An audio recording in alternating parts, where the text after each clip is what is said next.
Ladies and gentlemen, a reading from the work in progress Memoirs of a Swine, Volume 5, No Good Deed. "Drinks," my father announced when the waiter came. He raised his hand and said, "Bacardi and Coke. Same for you?" He said the last while pointing at me and my wife. Maria laughed. "I'm from Guatemala, the land of Zacapa. I could never drink Bacardi." Only she said it correctly, Bacardi, not Bacardi, like people in the States do. Like my dad. "Oh, you say it like that too?" Dad asked. "In Mallorca they pronounce it that way. Bacardi!" And my wife said, very seriously, "That's how you're supposed to say it." "Well, the rest of the world says Bacardi." I saw that my wife was openly antagonizing him as her way of sticking up for me, and that felt nice, so I stuck up for her too. "Actually," I said, "it is Bacardi. It's got a tilde at the end of it, like Salvador Dali." I didn't mean to look at Rebecca when I said Dali instead of Dali, the way the rest of the world says it, but it kind of happened. I glanced at her, and her lips tightened bitterly under her massive sunglasses. My father saw it as a direct attack on his wife, and he snapped at me. "That's not a tilde, that's an accent mark." And my wife said curtly, "You're going to teach us how to speak Spanish?" Furious, Dad got up and stormed off, startling the waiter. Pursing her lips for a moment, Bex took a deep breath, then heaved a sigh, struggled to get up, and waddled after him. "Moscow Mule," Eric said to the waiter, and Josh said, "Make that too," before looking at Maria and stage whispering, "That was priceless." She grinned impishly. Eric turned in his chair and leaned forward conspiratorially toward us, speaking in a hushed tone. "So, while you were gone, we were in the house and your dad asked us to help him move some furniture. There's that big hutch that used to be in Mama and Baba's house, remember? He wanted that moved, so we'd gathered all the chairs and the dining table and got them all moved to one side, and then we were moving the hutch and this mouse came running out from behind it." My wife's face lit up, eyes wide. "No!" Eric and Josh nodded, trying not to laugh. "And your dad jumped up onto one of the chairs. It was hilarious. Big tough guy, right? Just scurried between our feet and disappeared, and your dad was screaming like an old woman. His mother would have snatched it up by the tail and flung it outside, but him? Up on a chair in a flash. "Eek, a mouse! Get it! Somebody get it!" We were all whisper laughing, and the poor waiter was still standing there, waiting for me and my wife to finally say, "Chianti, per favore." Dad and Rebecca came back while we were talking about Zenobia. My wife had brought her up, telling the boys about how I'd become a magnet for all these weirdos and their drama. She'd started with Cat and Doug and Tane, and since it's not a short story, the drinks had kept coming and we were all 3 sheets to the wind. Now it was Zenobia's turn. First, I'd met Chaz, who came into the first restaurant back when we were just a coffee shop, and he helped keep us afloat in the low season by having 2 coffees a day and chatting with me for hours. He was a nice enough fella from Tottenham and had been here for a few years. Then along came Zenobia. She was a Polish woman who had seen the potential in my little place and wanted to help. She made us a little Facebook page, mistakenly calling it Sobre la Mesa, like so many people do, fuck if I know why. She'd come in and would do photo shoots for free, collaborate on projects, and then not come through on her end, leaving us hanging, buy a bunch of things on a credit card I suspected she wasn't paying, and eventually started dating Chaz. Then she started getting weird.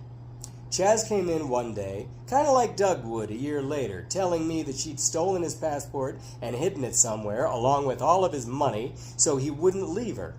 He'd woken up in the middle of the night with her sitting on his chest, holding the scissors to his throat. So I called some friends over, Luke and them, and we had an intervention. We asked her if she'd been taking some kind of medication, and if so, what. Yes, she was on psych meds, but she'd felt cured about a week ago, so she stopped taking them. Oh, all right, mystery solved. No, you can't just quit meds cold turkey. I knew that well enough from my Paxil and Zoloft days. Plus, I'd looked up old friends from prison like Mike Simonowski, who'd seemed normal enough but then stopped taking the pills when they got released and went nuts. God rest Mike's soul, he hanged himself from a tree in a park. So, we talked some sense into her and she agreed to start taking the meds again. Chaz was very grateful. We didn't see them again for a few days after that. Then he came in looking terrible. He told me that she had gotten into so much worse. They'd gone to the beach to relax a little town where people walked around barefoot, and she'd almost gotten lynched. Apparently, in the little fast food place attached to their humble hotel, the owner's wife and 15-year-old daughter were having lunch. Zenobia marched over to their table, snatched the ketchup bottle, and started hitting the girl with it. Chaz managed to pull her off and get her to calm down, but then he had to calm down the owner and his staff, and then calm down the townspeople who showed up to kill her. It isn't like you can just hit people in Guatemala. They frown on that, and street justice is swift, so that keeps people in line. And then, in all the chaos of trying to keep her from being killed, Chaz had to keep himself from being killed too, and when it was all uneasily calm, he turned around to find she'd disappeared. What ensued wasn't so much of a search party as a manhunt. They looked everywhere for her and eventually came upon a traffic jam leading away from the beach. Out of curiosity, they followed the long line of cars to find her walking in the middle of the road, either oblivious or indifferent to all the honking cars and chicken buses behind her. We put our heads together, and it was the recent addition to our clique, a fugitive drug dealer with a PhD who'd escaped to Guatemala, who told us the only thing worse than quitting psych meds cold turkey is getting back on them at the previous dosage. It'll cause a complete psychotic break. We resolved to treat Zenobia with kid gloves and to try and be understanding, but she was going up to women eating sandwiches in the park and slapping their food out of their hands. She came into Sobremesa 3 times and caused a scene, chasing out my diners.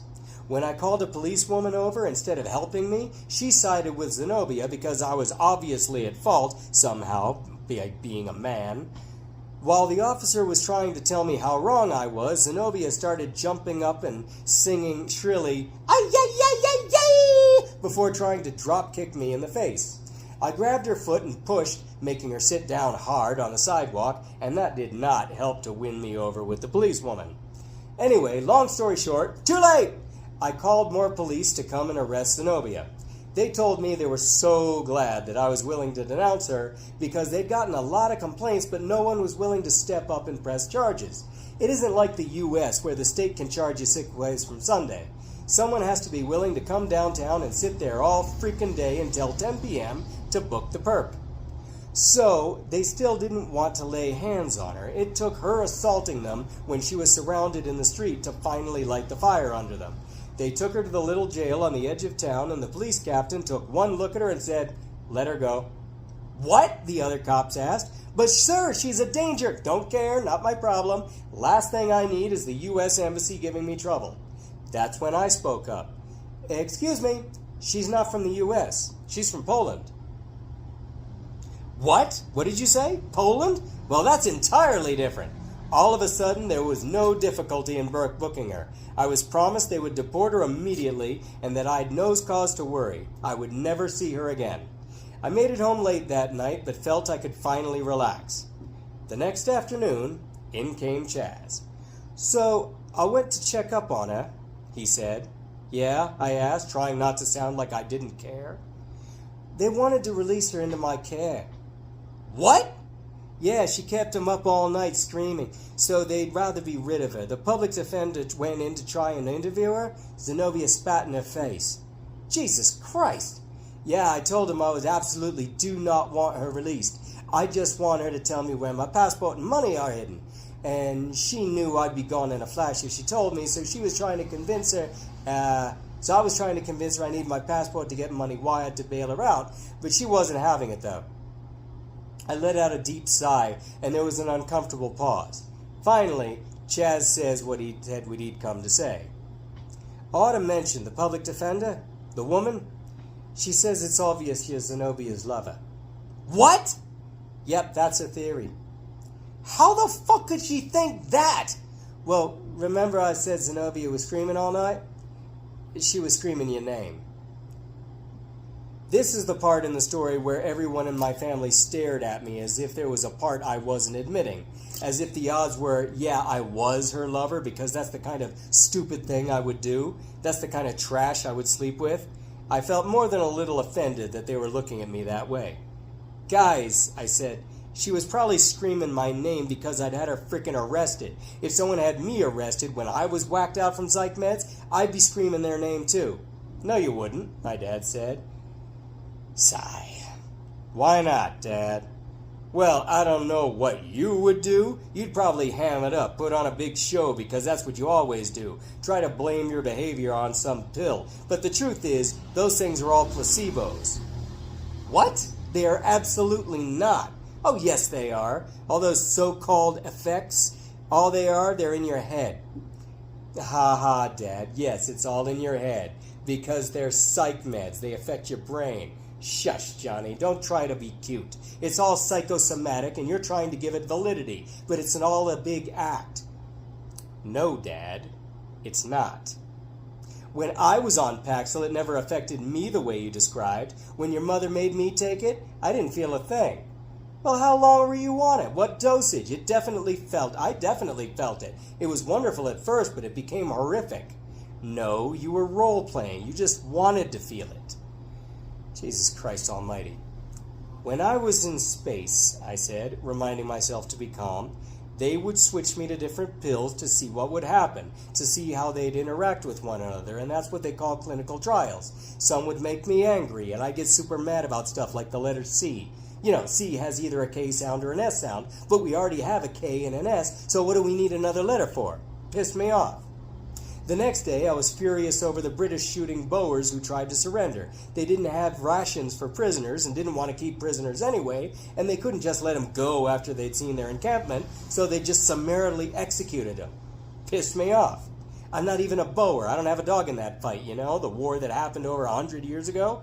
But I realized later I wasn't mad about those things at all. I was going to get mad at that time anyway because it was so many hours after the dose. Those are just the thoughts I was having at the time, and I made an incorrect association with them.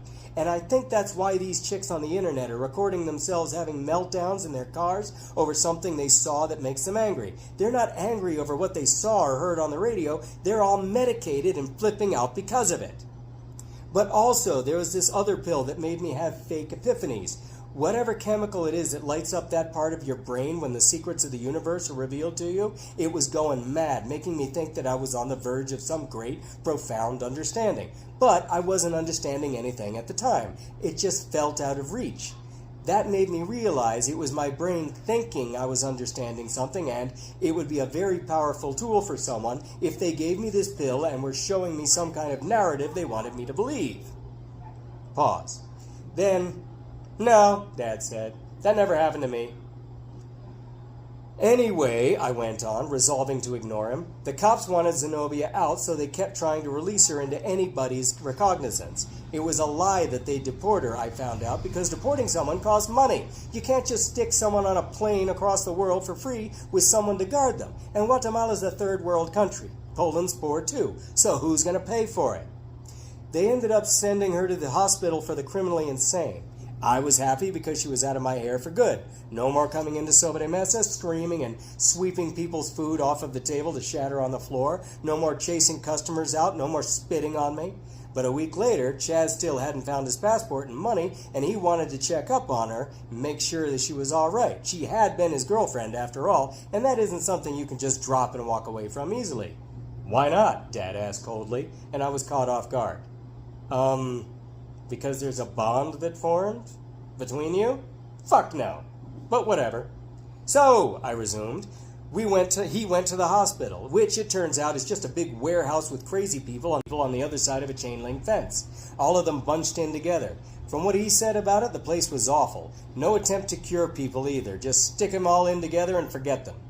He even said an English woman came up to him while he was visiting Zenobia. She said, "Sorry, I can't help but notice you speaking English. Sorry to be a bother, but could you contact the British Embassy? I really don't know what I did to be in here.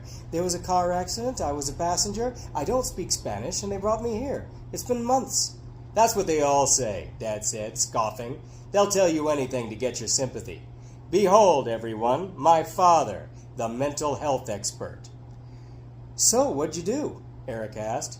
I wrote out a letter asking for help, saying Zenobia had suffered a breakdown and needed someone to organize her return home. I translated it into Polish on Google and sent it to everyone in her Facebook friends list that had the same last name. Her sister answered. We put her in contact with the prison and they had a fundraiser for her return ticket and they got her safely home. "And what about the guy?" my wife asked. "Chaz?" I forgot what you said happened to him. Oh, Zenobia told him where his stuff was hidden, and he was on the first plane back to London. Poor guy. Oh, good, Josh said. Any updates? Eric asked. You ever check in on them? Yeah, I said. It's kind of funny. He moved to Poland a few months later, and they got married.